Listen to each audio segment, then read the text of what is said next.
Hello, everyone. Thank you for joining us again today. We have one more half-an-hour session before we can go to lunch, so I appreciate you all sticking with us. We're here today to speak with Soe Myint, the Editor-in-Chief and Managing Director of Mizzima Media in Myanmar, and we wanted to invite Soe up to speak with us to give us sort of a sense of the situation of media freedom in Myanmar. As you know, we held our IPI's 2015 World Congress in the country just in advance of the first democratic elections that the country had experienced after decades of authoritarian rule. So we wanted to catch up with Soe to hear from him what was the situation leading up to the elections for journalists seeking to report on those elections and public interest issues in generally, and how has that changed since the elections in the intervening months. So, Soe, if I can start off just by asking you, can you sort of bring us up to speed on the overall status? What has changed since we were last in Myanmar, and what has changed since the elections? Yeah, well, thank you. I thank IPI for hosting this, and also thank the ActionAid for supporting this. I think the status of media freedom in Myanmar in the last 1 year, 1.5 years, so far remains more or less same. I always say that we have the media freedom, it is still half empty glass and half glass full. And we don't have censorship on print and internet, but we have the broadcast sector, which is the state control industry.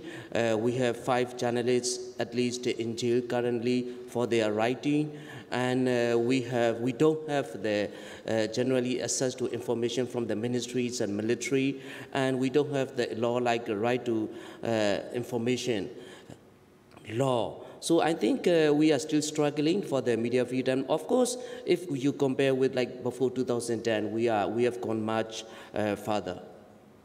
One of the challenges that countries traditionally face when making such a sweeping transition from an authoritarian system to a democratic system is the need for legal reform.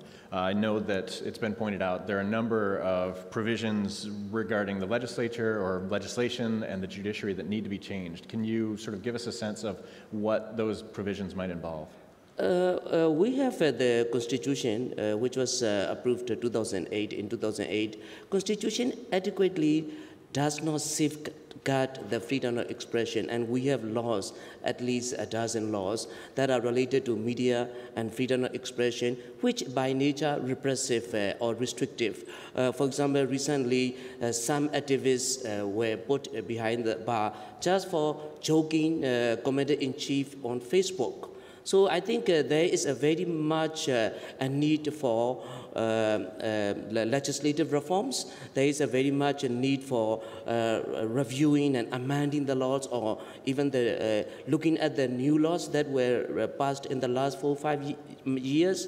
And we also need to have an independent judiciary. Judiciary, in many of us' opinion, it is corrupt and it is controlled by the government in power. One of the other legacies of the long period under authoritarian rule is the sort of the gap in trust between journalists and media outlets and the military and the ruling class. What can be done going forward to sort of reduce that gap to help journalists and the government be able to work with one another to the extent that they wish to share and disseminate information to the people? Yeah, generally there is a distrust, huge distrust against the military by the people in general, and that also is more or less similar with the media sector. There has been some kind of interactions between the military and press council in the last few years, but still the two sides are not really coming a sort of understanding. And there, I think we will need more and more interactions. We will need to have workshops and seminars and discussions between the military and media to have its own space respected in the society. And but still, there's a long way, as I mentioned. And even for joking a commander-in-chief, you can go still to jail. Within Myanmar, there are a number of different ethnic populations represented. How involved in the democratic transition have some of the minority ethnic groups been, and what can be done to increase that participation? We have a long history of civil war within within itself. We have the largest, longest civil war in the history in the world, and we also have a big issue, a big gap between the urban areas and the rural areas, and also between the national media based in places like Yangon and Naypyidaw, and also the ethnic media outlets. I think unless we develop and we strengthen the independent media and support the ethnic media, regional media outlets in the regions and in the ethnic areas, I don't think the media development will be there, or the developed media development will be still lopsided. One criticism that Myanmar's media has faced is that there's not necessarily always a large degree of professionalization. What's your assessment of the degree of professionalization or of the professional ability of media overall? What can be done to improve that, and how can the international community play a role? In the last 4 or 5 years, in my opinion, whatever we have done in the country, it was a state-managed transition. We didn't have any professional journalism training, and before 2010, we are now setting up the independent journalism training, but still it was state-managed transition, and we are now trying for the stakeholders-driven transition. As a process, I think there's a huge need of capacity building, strengthening the professionalism within the media sector, both public and private, and there is a need of support from every quarters, especially from the international community, to help the Myanmar media, including the independent media in the country, to be able to do their professionalism independently and professionally. You mentioned the role of the state in managing the transition. It's true that the state still actually directly controls a number of media outlets in Myanmar. Yeah, especially the broadcast sector, which is controlled by the government. There is no editorial independence allowed in the broadcast sector so far. And we have a huge dominance of state-owned newspapers in the market. I think we are pushing and we are expecting for the reforms of the state media, which is now under the Ministry of Information. I think we need to have the state media transformed from a propaganda machinery to a more public interest reporting media outlets. And I wish that the new government should be able to have this transition successfully within a period as short as possible. Do you have any models in mind in terms of how other countries deal with or have dealt with privatization, or how they view the role of the state in the media sector? We are looking at different models where, for example, there is no state newspaper in many countries. We are looking at the country like, for example, in Britain, where there is a state public service, not state, public service broadcaster like BBC. So we are looking into a number of models, but definitely the state-owned media has to be transformed into a player or media player. They can be a player in the media sector, but they cannot be used as a propaganda machine as it was used in the past.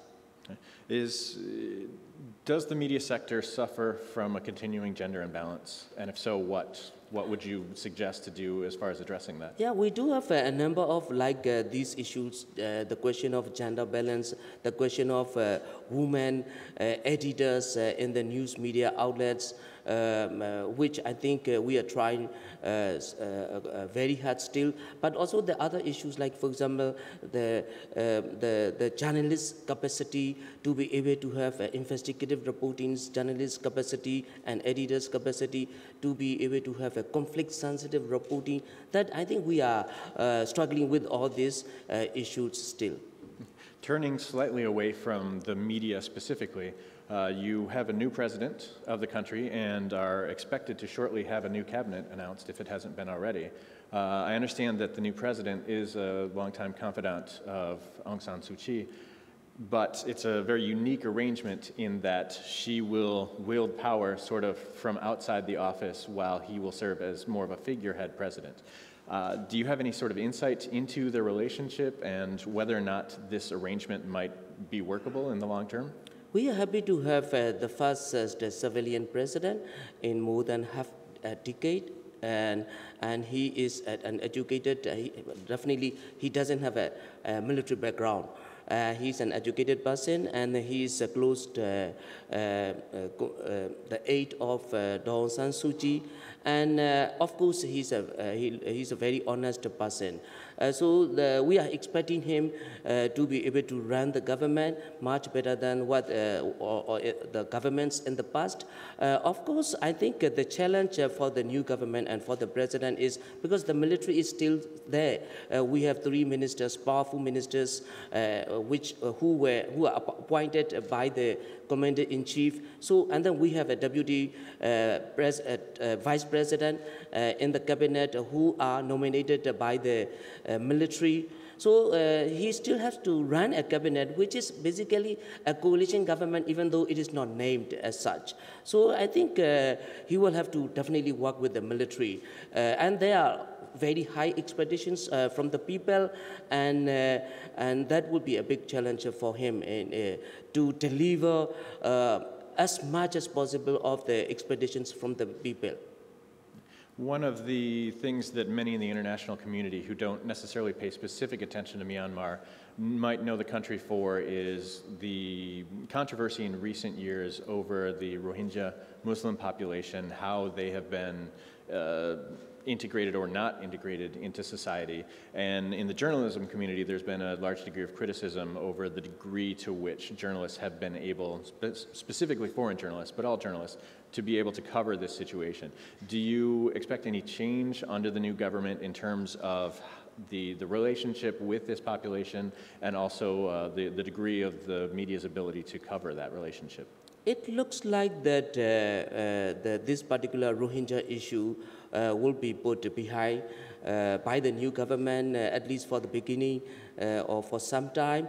And the new government, it will not be one of the top priorities for the new government, which it's said, because that is a question whether Myanmar likes it or not. We will have to deal with this issue now or then. And it's also an issue of human rights, and it's also an issue of discrimination to a particular community in the country, but it may not be one of the top priorities for the new government. So. Okay. Well, I thank you very much for speaking with me. I'd like at this time to open the floor to any questions that any of our participants might have. So we'll start with Brian. And when you have questions, if you could please stand up and state your name and affiliation.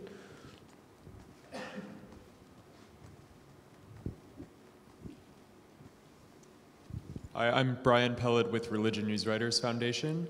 We did some trainings in Myanmar last year before the elections, and at the time there was a lot of hate speech swirling around on social media and also in some publications. I'm just wondering how that played out during the election and whether it's been relieved a bit in the aftermath of the election. There were some attempts by some vested interest groups. Some of them are Buddhist, religiously fundamentalist groups, I would say, to sort of raise this issue of hating or attacking against a particular, or to use this issue during the elections. But I think largely the people were very much disciplined, and in a way that there were responses from the moderate or other sections of the society not to have this issue used by the vested groups during the election. So, and then there were attempts by some sections of the society to play this issue so that they gain the political benefits or they gain the political mileage during the elections. But that was not successful. More or less, during the election, that issue didn't come out, and the people were quite positively responding that no, this should not be there. This should not be used for political mileage. Sir? Thank you.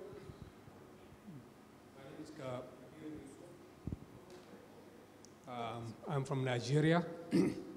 You said that the new government might not give priority to the Rohingya issue. I remember during the long years of opposition that Ms. Suchi was actually criticized for not even saying much when some of these atrocities against the Rohingya was going on. Now, why is this? Why is the new government that has itself spent many years being oppressed, being in opposition, why is it not taking up the rights of these people who are clearly being treated as second-class citizens? Thank you. Yeah, as of now, this Rohingya issue is a very sensitive issue in the country. The government doesn't recognize even the word Rohingya. And Rohingya is not one of the ethnic nationals recognized in the country. So even saying out the word Rohingya is very sensitive. And when we write the stories in Rohingya name, we are attacked by many people. And so the many media outlets use the word Bengalis, which I think is not the representative by the community, particularly by the Rohingya community. Why Aung San Suu Kyi? Aung San Suu Kyi is not speaking out. She said she wants to be not talking about this. That itself is speaking out. That is what she was sort of trying to say. And that is one. Another one is the Rohingya or Bengalis community is in Rakhine state, where majorities are Buddhist Rakhines. So there is a big question, and Burma, Myanmar is not one nationals. We have, as I mentioned, we have problems with problem between the Burma majority and other ethnic minorities.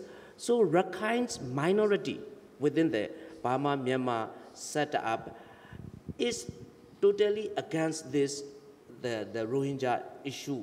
So I think there are concerns that if politicians or people like her takes up the issue, one, it is siding with one community, and second, it can be very difficult for the nation because there are armed ethnic groups, Rakhines, which are fighting against the government, and they can demand for secession from the union. So these are sort of reasons one can believe in. But after all, it is, in my opinion, it is a political, it is not a popular issue to take up by any political or politician.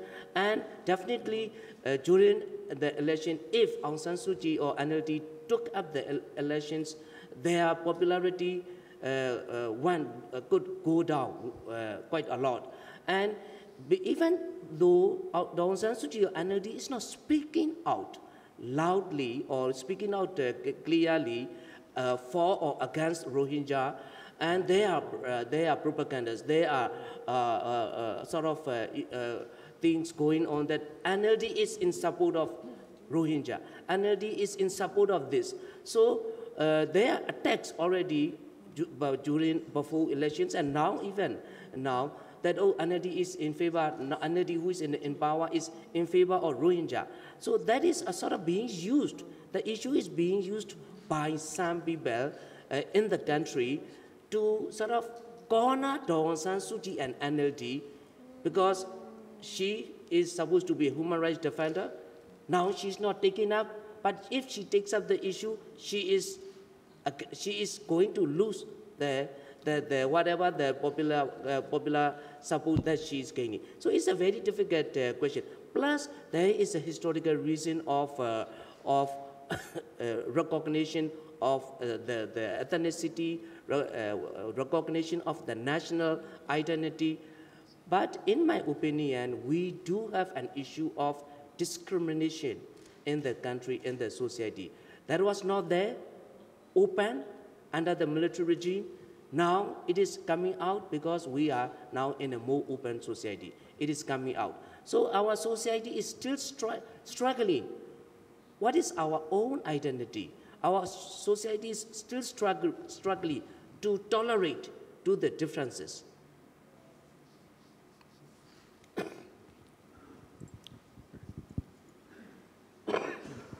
Thanks. Martin Huckabee, editorial consultant from London. Has the economic position, the financial position of the private media improved or changed since last year? Not much changed in terms of media business, in terms of the media business of the independent private media groups. But now with all this digital growth and the growth of mobile users in the country, we have about 67-68% of the mobile coverage in the country, and the users, the internet users is increasingly sort of day by day. So many of the independent private media groups are turning into mobile, digital, and there will be a broadcast sector open sooner within a year.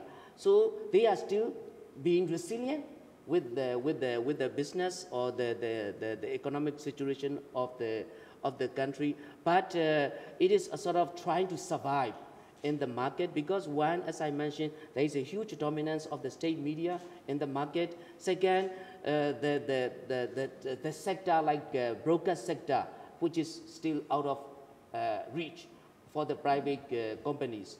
So many companies are still sort of trying to survive and wait for another change, especially when for the broadcast sector to be opened up. Well, I'll ask you another question.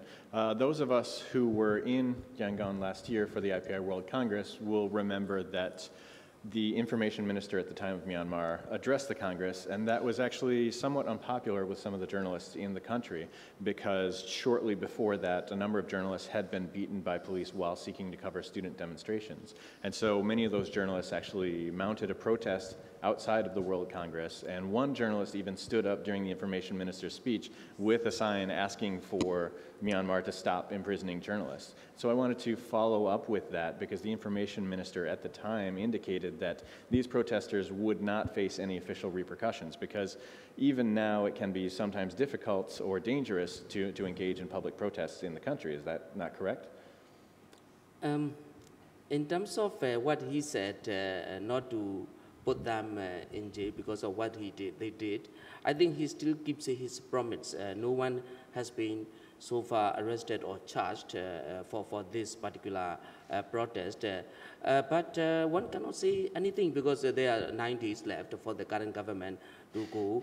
And recently there were cases which were brought up by the Home Ministry not for this particular case, but for the similar protest outside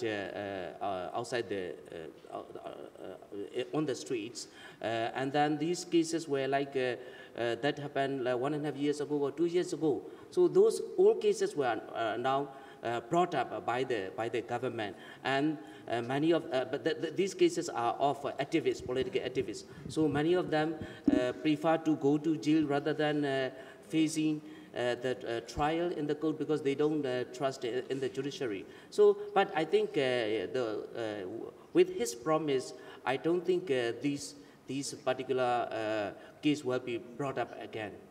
That's good news. So, well, we have time for one more question. If anyone else would like to ask Soe anything? No?